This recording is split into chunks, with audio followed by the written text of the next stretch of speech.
नाज़रीन, दादू में municipal committee जी नाअहली सबब शहर गंदगी जो ढेर बणिजी वियो आहे। वधीक तफ़सीलनि लाइ ॾिसूं था नवीद कुरैशी जी हीअ रिपोर्ट। नाज़रीन, म्यूनिसिपल कमेटी दादू मुकम्मल तरह से नाकाम थी वही है। इन वक्त दादू शहर के अक्सर इलाक़न में गंदो पानी बीठल है नालिन जो, गंद जा ढेर लगा पिया आहिनि, पर इन वक्त ताईं केर कोन्हे को जो शहर की सफ़ाई करे। हितां जेके चूंडियल नुमाइंदा आहिनि MNA MPA जेके उहे बि ख़ामोश आहिनि।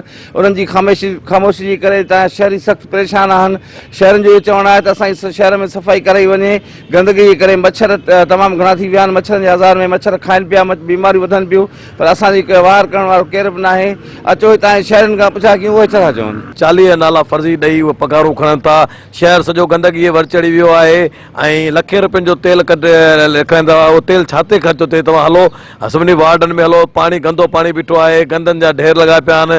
हीउ सिर्फ़ु जेको आहे सो पैसा खाइण में पूरा आहिनि। शहर भली जेको आहे गंदगी ढेर थिए भली थिए, उनखे परवाह ई न आहे। दादू शहर सॼो गंदगी जो ढेर बणिजी चुको आहे।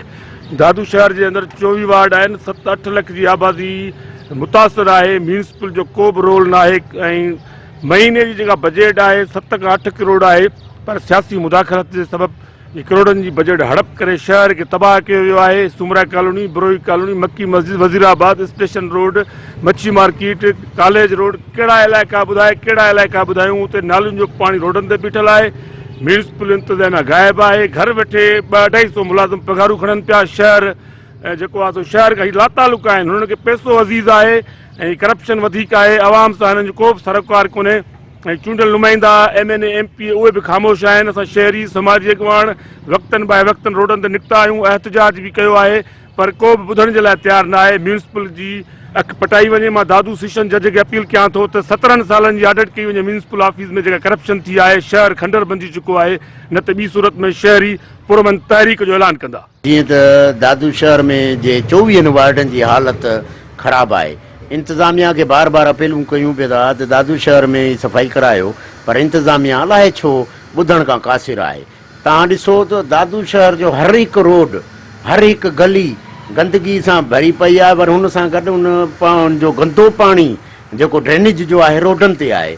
उहो हिन जो मेन मसइलो इहो आहे त जेका हिननि ड्रेनेज दादू जो ठाहियो या सिस्टम जेको ठाहियो उहो सरासर पंहिंजो बदनीयती ते हुयो ऐं करप्शन जे वर जे चढ़ण जे करे दादू जो जेको ड्रेनेज सिस्टम आहे तबाह आहे। जेके बि मुश्किल वारा आहिनि ये इदारा न माण्हू जेके बि आहिनि, हिकु त वीज़ा ते आहिनि बाला घणा, ॿियो त सफ़ाई थिए कोन थी। जेको हिन जी बजट अचे थी उहे आला ऑफिसर खाई था वञनि।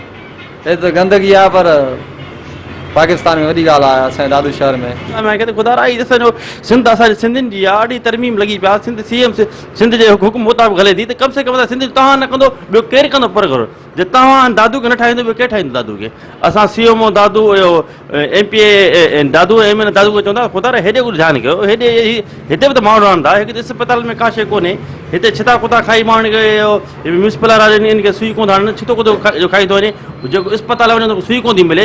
यार ईअं न कयो खुदा अलाह जे वास्ते। दादू जी कुझु न कुझु सार संभाल लो। पेर उन्हनि जा ख़राब थी था वञनि, बूट उन्हनि जा ख़राब थी था वञनि, को बि तवजो न आहे। सॼे शहर में ढूंढ पियो थो हले।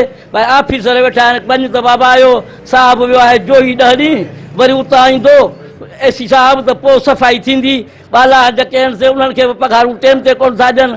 उहे बि चवनि था त भाई हाज़ुर किथे ढूंढ लॻो पियो आहे, किथे नंढनि ॿारनि जा नालियूं भरियूं पियूं आहिनि।